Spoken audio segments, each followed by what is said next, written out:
نحمده ونصلي على رسوله الكريم اما بعد فاعوذ بالله من الشيطان الرجيم بسم الله الرحمن الرحيم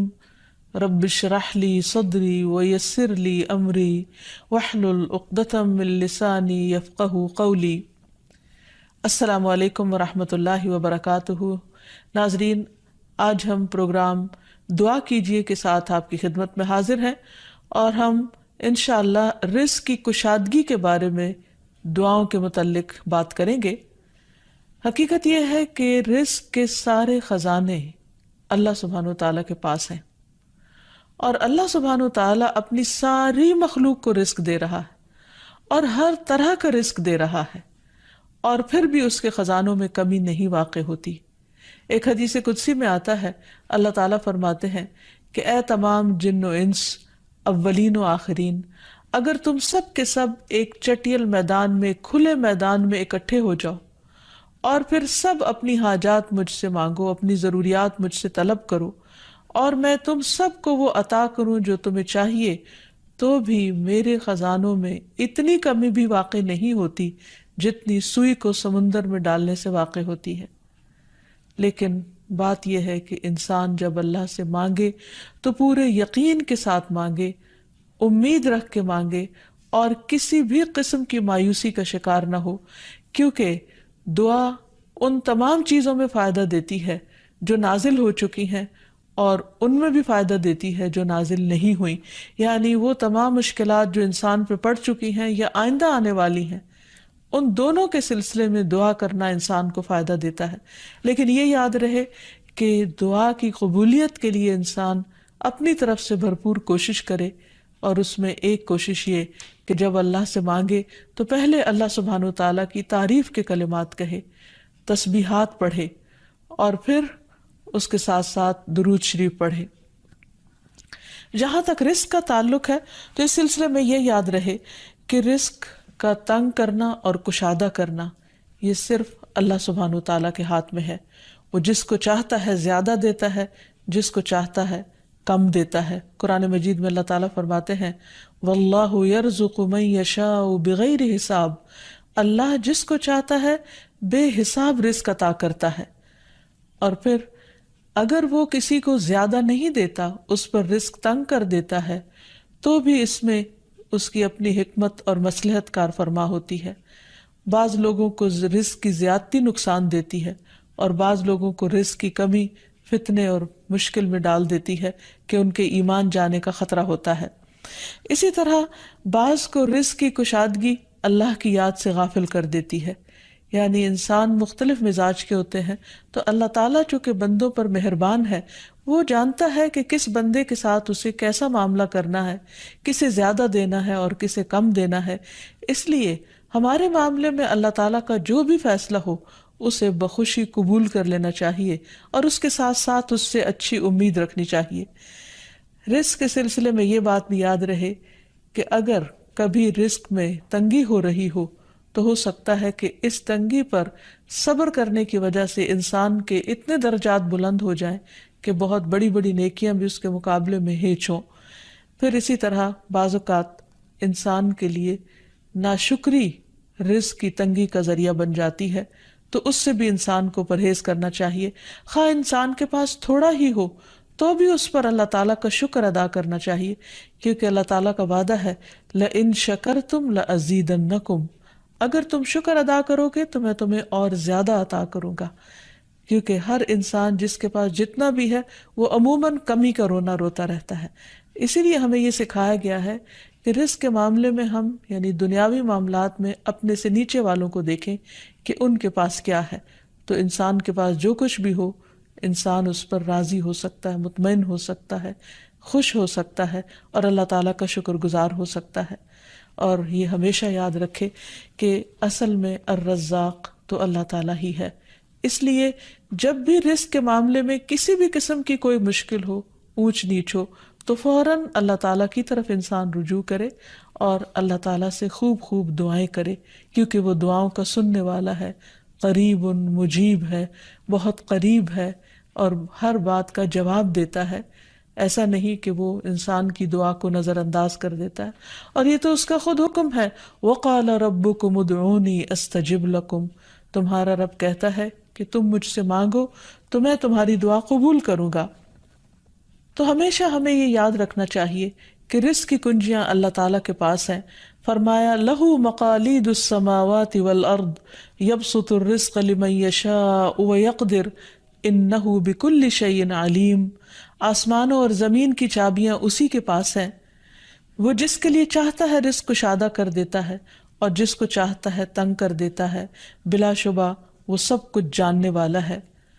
اور پھر تمام مخلوقات کے رزق کی ذمہ داری اسی پر ہے۔ فرمایا وَمَا مِن دَابَّةٍ إِلَّا عَلَى اللَّهِ رِزْقُهَا، اور کوئی جاندار ایسا نہیں کہ جس کے رزق کا ذمہ اللہ کے اوپر نہ ہو۔ کوئی ایک چھوٹی سے چھوٹی چونٹی اور اس سے بھی چھوٹی مخلوق، ان سب کو وہی کھلاتا اور پلاتا ہے، وہی زندگی دیتا ہے اور زندگی کے اسباب مہیا کرتا ہے، لیکن اکثر لوگ اللہ تعالیٰ کے اس اختیار سے لا علم ہیں۔ اسی لیے اللہ تعالیٰ فرماتے ہیں قُلْ إِنَّ رَبِّي يَبْسُطُ الرِّزْقَ لِمَن يَشَاءُ وَيَقْدِرُ وَلَكِنَّ أَكْثَرَ النَّاسِ لَا يَعْلَمُونَ، کہہ دیجئے بے شک میرا رب رزق فراخ کرتا ہے جس کے لیے چاہتا ہے اور تنگ کر دیتا ہے، لیکن اکثر لوگ علم نہیں رکھتے، یعنی بہت سے لوگ اس حقیقت کو بھول جاتے ہیں، اور جب ان کے پاس زیادہ آتا ہے تو وہ سمجھتے ہیں کہ یہ ان کی محنت کا نتیجہ ہے، یہ ان کی کوششیں اور ان کے سمجھداری ہے جس کی وجہ سے ان کو زیادہ ملا ہے، اور اگر کسی کے پاس کم ہوتا ہے تو عموماً لوگ سمجھتے ہیں کہ یہ اس کی اپنی حماقت اور بے وقوفی کی وجہ سے یا ناسمجھی کی وجہ سے اس کو نہیں مل رہا۔ حالانکہ بعض اوقات اللہ سبحانہ وتعالیٰ انتہائی ناسمجھ لوگوں کو بھی بہت کچھ عطا کر دیتا ہے، اور بعض اوقات بہت زیادہ پڑھے لکھے سمجھدار عقل مند لوگ اپنے 2 وقت کے کھانے کے لیے بھی پریشان ہوتے ہیں۔ حقیقت یہ ہے کہ اللہ سبحانہ وتعالیٰ جسے چاہے خوب نوازے، اور دینے سے اس کے خزانوں میں کوئی کمی واقع نہیں ہوتی، اور یہ اس کی اپنی مشیت اور اس کی اپنی چاہت ہے۔ وہ چاہے تو اپنے نافرمانوں کو بہت کچھ دے دے۔ ہم دیکھتے ہیں کہ دنیا میں بہت سے لوگ اس کی ذات کا بھی انکار کرتے ہیں، اس کے آگے سجدہ بھی نہیں کرتے، اس کی راہ میں کچھ صدقہ خیرات بھی نہیں کرتے، لیکن اس کے باوجود ان پر رزق برستا ہی چلا جاتا ہے، کیونکہ اللہ سبحانہ وتعالیٰ ان کو ڈھیل دیتا ہے۔ پھر اسی طرح اللہ تعالیٰ نے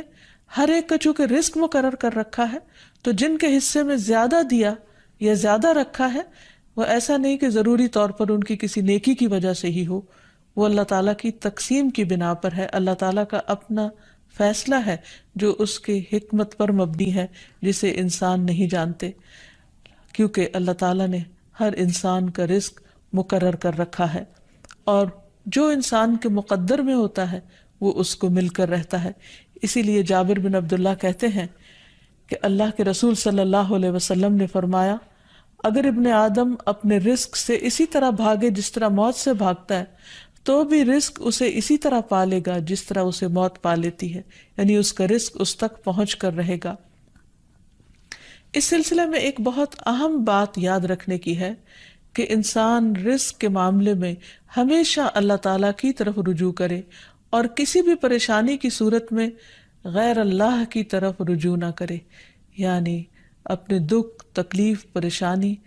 اس کا داستان، اس کی بپتا صرف اللہ تعالیٰ کو سنائے، اسی سے دعائیں مانگے، اور یہ مت سمجھے کہ اللہ تعالیٰ نہیں سنتا تو وہ کسی اور کے در پر جا کر اپنی مشکل بیان کر کے اسے مشکل کشا سمجھتے ہوئے اس سے اپنی حاجات پوری کروا سکتا ہے۔ قرآن مجید میں اللہ تعالیٰ فرماتے ہیں وَاللَّهُ جَعَلَ لَكُم مِّنْ أَنفُسِكُمْ أَزْوَاجًا وَجَعَلَ لَكُم مِّنْ أَزْوَاجِكُمْ بَنِينَ وَحَفَدًا وَرَزَقَكُم مِّنَ الطَّيِّبَاتِ أَفَبِالْبَاطِلِ يُؤْمِنُونَ وَبِنِعْمَةِ اللَّهِ هُمْ يَكْفُرُونَ وَيَعْبُدُونَ مِن دُونِ اللَّهِ مَا لَا يَمْلِكُ لَهُمْ رِزْقًا مِّنَ السَّمَاوَاتِ وَالْأَرْضِ شَيْئًا وَلَا يَسْتَطِيعُونَ، اور اللہ نے تمہارے لیے خود تم ہی سے بیویاں بنائیں، اور تمہارے لیے تمہاری بیویوں سے بیٹے اور پوتے بنائے، اور تمہیں پاکیزہ چیزوں سے رزق دیا، تو کیا وہ باطل کو مانتے ہیں اور اللہ کی نعمت کا انکار کرتے ہیں؟ اور وہ اللہ کے سوا ان کی عبادت کرتے ہیں جو نہ انہیں آسمانوں اور زمین سے کچھ بھی رزق دینے کے مالک ہیں، اور نہ وہ طاقت رکھتے ہیں۔ تو اس آیت سے واضح طور پر پتہ چلتا ہے کہ اللہ کے رزق کے خزانے صرف ان کا مالک اللہ ہی ہے، اس کے علاوہ کوئی نہیں۔ اگر اللہ تعالیٰ کسی کو رزق نہ دے تو کوئی اور کچھ بھی نہیں دے سکتا، کیونکہ اللہ تعالیٰ نے ملکیت کے یہ سارے اختیارات اپنے پاس رکھے ہوئے ہیں، کسی اور کو نہیں دیے۔ جیسا کہ ایک اور آیت میں آتا ہے کہ انسان کو اللہ ہی کے ہاں رزق تلاش کرنا چاہیے۔ فرمایا انما تعبدون من دون اللہ اوثانا وتخلقون افکا ان الذین تعبدون من دون اللہ لا یملکون لکم رزقا فابتغوا عند اللہ الرزق واعبدوہ واشکروا لہ الیہ ترجعون۔ تم اللہ کے سوا چند بتوں ہی کی تو عبادت کرتے ہو اور تم سراسر جھوٹ گھڑتے ہو۔ بلا شبہ اللہ کے سوا جن کی تم عبادت کرتے ہو تمہارے لیے کسی رزق کے مالک نہیں، سو تم اللہ کے ہاں ہی رزق تلاش کرو اور اسی کی عبادت کرو اور اس کا شکر کرو، اسی کی طرف تم لوٹائے جاؤ گے۔ یعنی اسی نے تمہیں پیدا کیا، وہی تمہیں رزق دیتا ہے، اسی کی طرف تمہاری واپسی ہے۔ اس لیے تم نہ اللہ کے سوا کسی اور کی عبادت کرو اور نہ ہی اس کے آگے ہاتھ پھیلاؤ اور نہ اس سے توقع رکھو کہ وہ تمہیں کچھ دے گا، بلکہ اس کے مقابلے میں پورے یقین کے ساتھ اللہ تعالیٰ سے ہی مانگتے رہو، کیونکہ نبی صلی اللہ علیہ وسلم نے فرمایا کوئی شخص اس طرح دعا نہ کرے کہ اے اللہ اگر تو چاہے تو مجھے روزی دے، بلکہ پختگی کے ساتھ سوال کرے، پورے عزم کے ساتھ سوال کرے، کیونکہ اللہ جو چاہتا ہے کرتا ہے اور اس پر کوئی جبر کرنے والا نہیں ہے۔ اور جب بندہ اللہ سے رزق مانگتا ہے تو اللہ تعالیٰ اس کو عطا کرتا ہے۔ نبی صلی اللہ علیہ وسلم نے فرمایا جب تم اللہم ارزقنی کہو گے تو اللہ تعالیٰ فرمائے گا میں نے رزق دینے کا فیصلہ کر لیا۔ یعنی جب تم کہو گے کہ اللہ مجھے رزق دے تو اللہ تعالیٰ تمہیں جواب دے گا کہ ہاں میں تمہیں رزق دوں گا۔ اس لیے اس حوالے سے مکمل طور پر اللہ سبحانہ وتعالیٰ پر بھروسہ کرنا چاہیے، اللہ تعالیٰ کا تقوی کرنا چاہیے، یعنی اللہ تعالیٰ سے ڈرتے رہنا چاہیے، اور رزق کی تلاش میں حرام راستے اختیار نہیں کرنے چاہیے، کیونکہ اللہ سبحانہ وتعالیٰ کا وعدہ ہے وَمَن يَتَّقِ اللَّهَ يَجْعَل لَّهُ مَخْرَجًا وَيَرْزُقْهُ مِنْ حَيْثُ لَا يَحْتَسِبُ۔ جو اللہ کا تقوی اختیار کرے گا اللہ تعالیٰ اس کے لیے مشکل سے نکلنے کی کوئی راہ ضرور بنا دے گا اور اس کو وہاں سے رزق عطا کرے گا جہاں سے وہ سوچتا بھی نہیں ہوگا، یعنی اس کا وہم و گمان بھی نہیں ہوگا، اس کا خیال بھی نہیں ہوگا۔ اللہ تعالیٰ غیب سے ایسے اسباب پیدا کر دے گا جن کے بارے میں انسان نے کبھی سوچا نہ ہوگا۔ لیکن شرط یہ ہے کہ جب انسان کے اوپر آزمائش کا وقت ہو تو اس وقت وہ اللہ تعالیٰ سے حلال ہی کو طلب کرتا رہے اور پریشان ہو کر حرام راستے اختیار نہ کرے۔ اللہ تعالیٰ کا وعدہ ہے کہ اگر کوئی اللہ سے ڈرتا ہے، اللہ کی اطاعت کرتا ہے، اللہ کی نافرمانی سے بچتا ہے، تو پھر ایسی صورت میں اللہ تعالیٰ اس پر آزمائش کے ختم ہونے کے بعد آسمان و زمین سے برکتوں کے دروازے کھول دے گا۔ فرمایا وَلَوْ أَنَّ أَهْلَ الْقُرَىٰ آمَنُوا وَاتَّقَوْا لَفَتَحْنَا عَلَيْهِمْ بَرَكَاتٍ مِّنَ السَّمَاءِ وَالْأَرْضِ۔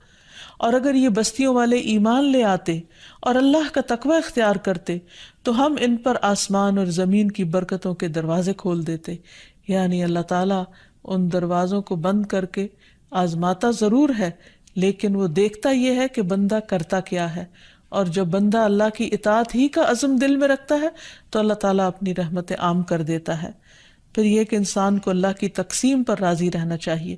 اگر اپنے سے زیادہ کسی کو ملا ہے تو اس پر حسد نہیں کرنا چاہیے، اور اگر اپنے سے کم کسی کے پاس ہے تو اس کے اوپر اس کو حقیر نہیں سمجھنا چاہیے، بلکہ انسان کی قدر کرنی چاہیے، اور ہمیشہ یہ سوچنا چاہیے کہ اس کو مجھ سے زیادہ دینے والے کو بھی دینے والا رب ہے، مجھے بھی میرے رب نے ہی دیا ہے، اور جس کے پاس کم ہے اس کا بھی مالک وہی ہے۔ اور یہ بھی انسان یاد رکھے کہ انسان جب حرام سے بچتا ہے، غلط راستوں سے بچتا ہے، اللہ تعالیٰ کی فرما برداری کرتا رہتا ہے، اس کا شکر ادا کرتا رہتا ہے، تو اللہ تعالیٰ اس کو حلال طریقوں سے بھی رزق عطا کرتا ہے۔ حدیث میں آتا ہے کہ رزق کی تلاش میں میانہ روی اختیار کرو، یعنی بہت ڈیسپریٹ نہ ہو جاؤ، اللہ تعالیٰ ضرور دروازہ کھولے گا۔ کہیں ایسا نہ ہو کہ رزق کا مؤخر ہونا یعنی ڈیلے ہونا تمہیں اس بات پر اکسا دے کہ تم اللہ تعالیٰ کی نافرمانیاں کرنے لگو، یعنی نافرمانی کے ذریعے اس کا رزق تلاش کرو۔ یاد رکھو جو کچھ اللہ تعالیٰ کے پاس ہے وہ اس کی اطاعت سے ہی حاصل کیا جا سکتا ہے۔ اور اس سلسلے میں خصوصی طور پر استغفار بہت کارآمد ہے کہ انسان اپنے گناہوں کی معافی مانگتے ہوئے اللہ تعالیٰ سے رزق کے لیے دعا کرے، پھر اسی طرح رشتہ داروں کے ساتھ اچھا سلوک کرے، کیونکہ نبی صلی اللہ علیہ وسلم نے خاص طور پر یہ بات فرمائی ہے کہ جو شخص یہ چاہتا ہے کہ اس کی عمر دراز ہو اور اس کے رزق میں وسعت ہو تو اسے چاہیے کہ وہ صلہ رحمی کرے، یعنی اپنے رشتہ داروں کے ساتھ اچھا سلوک کرے۔ یعنی جس نیکی کا اجر انسان کو دنیا میں بہت جلد مل جاتا ہے، ان میں سے بہت اہم نیکی صلہ رحمی ہے، والدین کے ساتھ حسن سلوک ہے۔ ایک حدیث میں آتا ہے کہ کچھ گھرانوں کے لوگ جو فاسق و فاجر بھی ہوتے ہیں، لیکن جب وہ صلہ رحمی کرتے ہیں تو اس کی بنا پر ان کے مال بڑھ جاتے ہیں، یعنی رشتہ داروں کے ساتھ اچھے سلوک کی وجہ سے ان کے مال میں اور اضافہ ہو جاتا ہے اور ان کے افراد کی کثرت ہو جاتی ہے۔ پھر انسان ہمیشہ یہ یاد رکھے کہ مال دینے سے بڑھتا ہے، صدقہ خیرات مال میں اضافے کا ذریعہ بنتا ہے۔ پھر اسی طرح خرید و فروخت میں سچ بولنا مال میں برکت پیدا کر دیتا ہے اور جھوٹ مال کی برکت کو اٹھا دیتا ہے۔ اور پھر خاص طور پر انسان رزق کے لیے دعائیں کرتا رہے، کیونکہ سارے خزانے تو اللہ کے پاس ہیں، وہ جب جس کو جتنا چاہے عطا کر سکتا ہے۔ اس کے لیے نبی صلی اللہ علیہ وسلم کی سکھائی ہوئی مسنون دعائیں بہت ہی بہترین ہیں۔ نبی صلی اللہ علیہ وسلم ہر روز صبح فجر کی نماز کے بعد یہ دعا پڑھتے تھے، اللہم انی اسألک علما نافعا ورزقا طیبا وعملا متقبلا۔ اے اللہ، میں تجھ سے علم نافع، طیب رزق یعنی پاکیزہ رزق اور مقبول عمل کا سوال کرتا ہوں، یعنی ایسے عمل کی توفیق دے جو تیرے ہاں قبول ہو جائے، تجھے پسند آ جائے۔ اور اس کے ساتھ ساتھ انسان کو حرام سے بچنے کی دعا کرنی چاہیے۔ اس سلسلے میں آپ صلی اللہ علیہ وسلم نے جو دعا سکھائی وہ ہے، اللہم اکفنی بحلالک عن حرامک واغننی بفضلک عمن سواک۔ اے اللہ، اپنے حلال کے ذریعے حرام سے میری کفایت فرما، یعنی مجھے اتنا حلال دے کہ مجھے حرام کی ضرورت ہی نہ رہے، اور اپنی مہربانی سے مجھے اپنے علاوہ ہر ایک سے بے نیاز کر دے، یعنی مجھے انسانوں کا محتاج نہ کر، کسی اور کا محتاج نہ کر، صرف اپنے خزانوں سے عطا فرما۔ پھر اسی